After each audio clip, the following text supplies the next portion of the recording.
So today we're going to talk about one of Ableton's newer audio effects, and that is Spectral Resonator. Apply that Spectral Resonator to a drum loop. We just listen to the drum loop without the resonator on it. And now let's listen to it with the Spectral Resonator and all the defaults. The way it works is you have all of these different harmonics. And what we mean by harmonics is just kind of the number of oscillations that you have. So the more harmonics you have, kind of the more clearer and more tuneful it sounds, the less harmonics you have, the more static. So let's just decrease the harmonics as we go. So we'll just stay somewhere in the middle, about 117. Now we can apply a number of unison voices.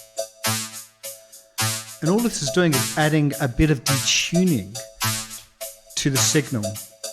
And this here gives you an amount of detuning that you can apply. So we'll just reduce this to 2. And we'll just reduce this a little bit. Obviously with dry wet, you can bring the original sound back in. But you can do more than that. We can actually use MIDI mode. So if we just go into an instance of, say, scalar, we can pick a type of genre. Let's just pick just sort of basic EDM genre. And we'll just bring some chords into the first piano track. We'll just take a quick listen to how they sound. We're just going to make this track silent, but we're just going to use this as the carrier. So we're going to be sending the MIDI from the scalar to Spectral Resonator. So let's just do that here. And let's just now see how it all sounds. Okay, so we'll start with internal, and now we'll go back to MIDI.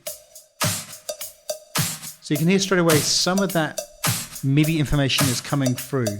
But if you want to hear all of the notes, you've got to unclick mono and go poly. Straight away you will hear more.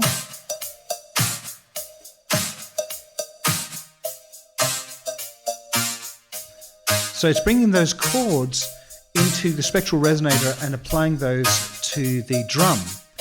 And once you've got that in place, you could do all sorts of stuff. So you can do a transposition. You can increase the decay, so how long the tail of that sound comes through, or even decrease it. And you can do some dampening on the high frequencies or on the low frequencies. We'll just leave those alone. Stretching means that we'll have a longer length to each note on the Spectral Resonator. And shift just means shifting the octaves up or down. So if we just go back and blend that drum back in,